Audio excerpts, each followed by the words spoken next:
You know, sometimes you catch yourself thinking, there's so much talk about health, especially when we're no longer 30 or even 40. It makes your head spin, doesn't it? And yet, we really want to maintain our energy, clarity of mind, enjoy every day, our grandchildren, gardening, our favorite activities. I myself firmly believed in some advice that seemed so right, so healthy. I followed it for years, thinking I was only doing myself good. Until one day, sudden weakness, dizziness, and there I was, in a hospital room.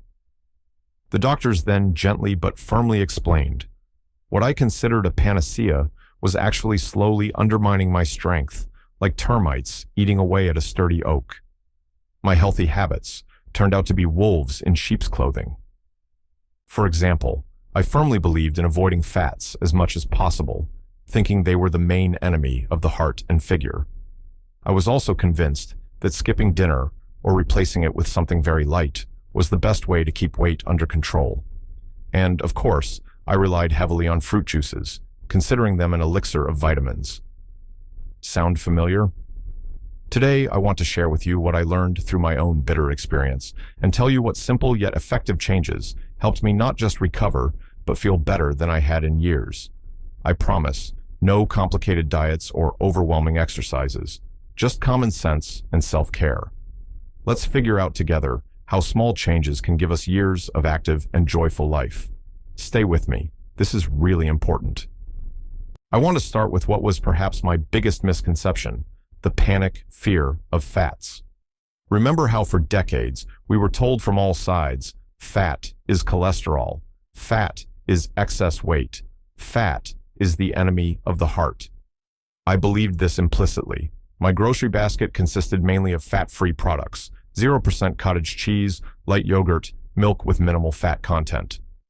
I considered butter poison and nuts, avocado, or fatty fish an unaffordable luxury and a direct path to a heart attack. I felt like I was displaying incredible willpower and care for my health. You know, I remember Elizabeth well. She was around 70. We often chatted in the park during our walks. She was just as convinced a supporter of the fat-free life. She looked slim, perhaps even excessively thin, but she constantly complained about terrible skin dryness. It was flaky and resembled parchment. Her nails were peeling and breaking, and she often spoke of a constant fogginess in her head, difficulty concentrating. "John," she would sigh, "I eat so healthily, almost no fat. So where does this weakness come from? And my head just doesn't work like it used to." She was sincerely convinced she was doing everything right for her heart and blood vessels, but she felt as if she had been drained of all life force. She thought she needed to restrict herself even more strictly, and then relief would come. But it only got worse. This internal conflict, doing what's right but feeling bad, was exhausting her. And here's what the doctors explained to me, and what I want to convey to you. Fats are vitally necessary for our body, especially in mature age. Our brain is the fattiest organ. It's almost 60% fat and needs it for normal function. Fats are necessary for the absorption of fat-soluble vitamins, A, D, E, K, which are responsible for vision, immunity, skin condition, and blood clotting. Without enough fat, our body cannot properly produce hormones, including those that regulate mood, sleep, and stress. Healthy fats are like high-quality lubricant for our joints, protection for nerve cells, and building material for cell membranes. By completely depriving ourselves of fats, we doom our body to deficiency, to starvation. It's like trying to keep a fire going in the fireplace by only adding thin twigs and being afraid to put on a solid log. The flame will be weak and quickly die out. After the hospital, I didn't rush to eat fatty foods indiscriminately. No, I learned to choose the right fats. Now, my day isn't complete without a spoonful of fragrant extra virgin olive oil in my salad. It's like liquid gold, providing taste and benefits. For a snack, I have a small handful of walnuts or almonds. They satisfy hunger well and provide mental energy. Sometimes I treat myself to half an avocado on whole grain toast. Its creamy texture and benefits are simply amazing. And of course, a couple of times a week, I try to eat fatty fish, salmon, mackerel, or herring, rich in omega-3 fatty acids, which are so important for the heart and brain. And guess what? I didn't gain weight. On the contrary, the constant feeling of hunger that haunted me on the fat-free diet disappeared. My skin became more supple, That constant cotton wool feeling in my head went away. I started thinking more clearly, remembering information more easily. I had more energy, and my mood improved. It turns out my body was simply starved for these essential elements. So, don't demonize fats. Your body, your brain, your skin need good fats. Make friends with olive oil, nuts, flax, and chia seeds, avocados, fatty fish. Add them to your diet reasonably, and you will feel a surge of energy, mental clarity, and improved overall well-being. It's not scary, it's beneficial and delicious. Start small today. By the way, speaking of a sensible approach to nutrition, it's important not only what we eat, but also when. And here lay another serious mistake of mine related to dinner. How deeply ingrained is that belief? Don't eat after 6 if you want to be slim and healthy, or give your dinner to the enemy. I religiously followed this rule. I tried to have dinner as early as possible, around 5 to 6 p.m., and eat something very insignificant: an apple, a glass of kefir, sometimes just a cup of herbal tea. I thought I was doing my body a huge favor, letting it rest at night, not overloading digestion, and keeping my weight under control. But what was actually happening? Closer to night, around 10-11 p.m., I would start suffering from real, ravenous hunger. My stomach would rumble. My thoughts were only about food. Falling asleep was very difficult. I would toss and turn, telling myself to endure, but my body demanded its due. Sometimes my willpower failed, and tormented by guilt, I would shuffle to the refrigerator and eat something completely unsuitable: a sausage sandwich or a piece of cake left over from lunch. After that, falling asleep was even harder, due to the heaviness in my stomach and pangs of conscience. And if I did manage to fall asleep on an empty stomach, my sleep was restless, shallow, and I often woke up. In the morning, I would wake up completely wrecked, drained, in a bad mood, and with the same feeling of hunger. My body at night, instead of engaging in restoration and repair, was in a state of stress, in alert, hunger mode. It's like trying to sleep in a room with a dripping tap. It seems quiet, but that monotonous sound prevents you from fully relaxing and resting. I remember an acquaintance of mine, Mary. She was 68. She had struggled with her weight all her life and was a staunch adherent of the no eating after 6 rule. Her dinner was a cup of unsweetened tea. She would humorously recount how her favorite evening pastime became watching cooking shows or flipping through recipe books. That's how badly she wanted to eat. She was proud of her resilience, considering herself almost a hero who had conquered temptation. But at the same time, she was often irritable, complained of poor sleep, and her weight, despite all her efforts, stubbornly returned. Why? Because due to the evening starvation, she often overate during the day, especially loading up on carbohydrates for quick energy. It became a vicious cycle. Strict evening restriction led to daytime overeating and binges, followed by a new round of restrictions and guilt.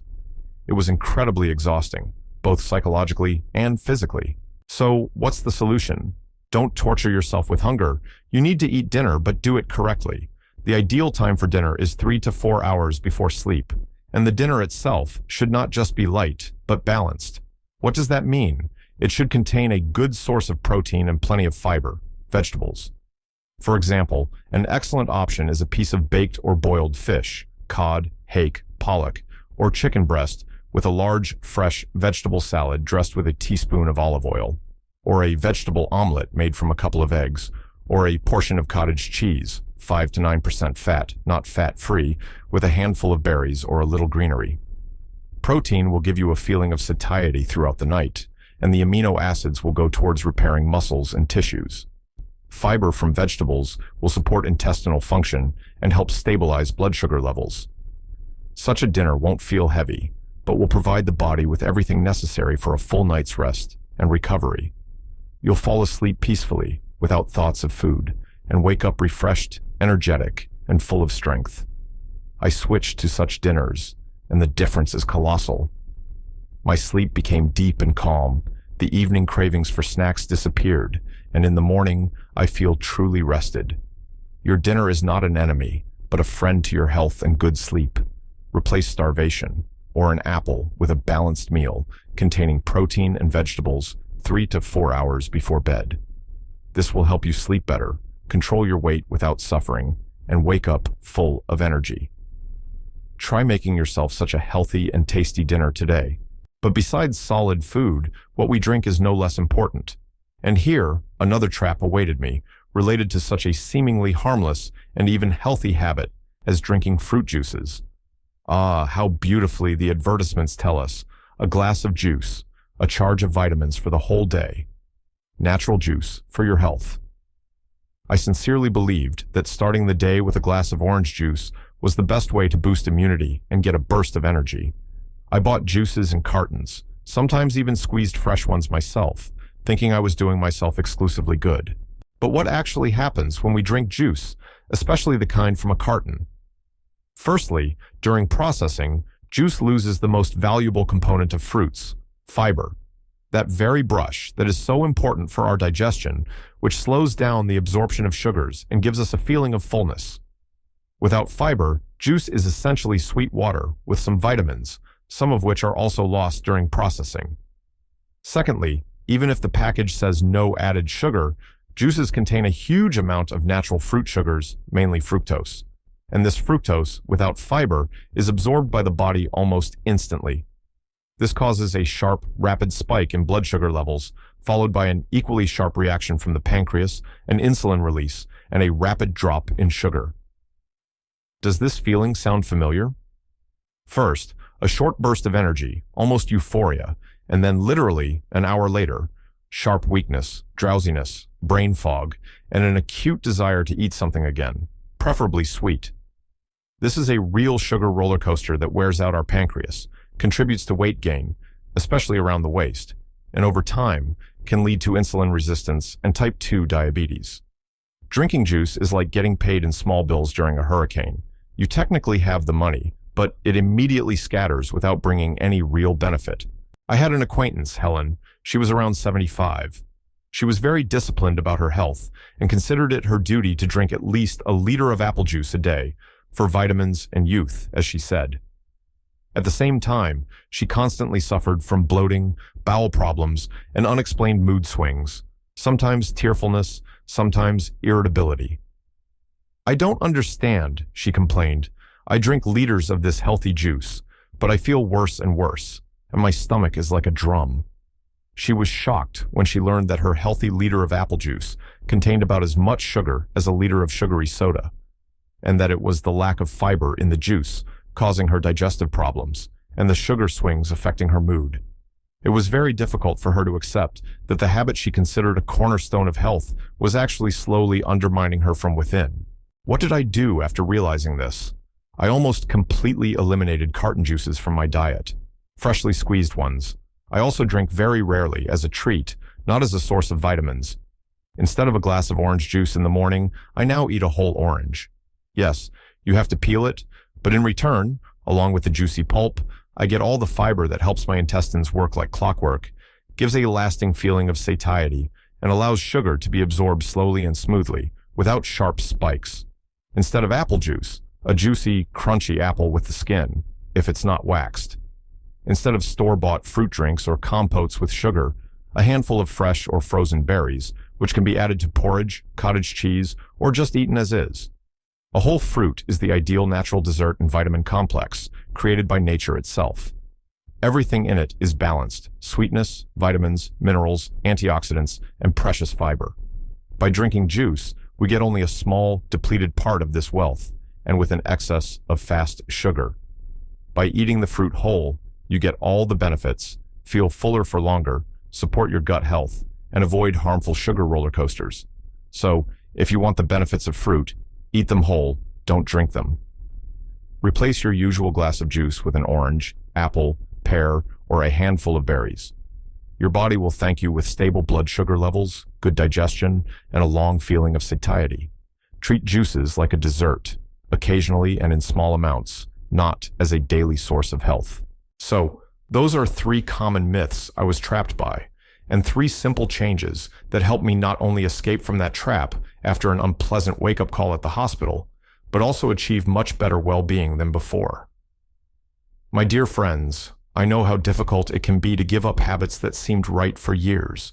We are surrounded by so much information, so much advice, that it's easy to get lost.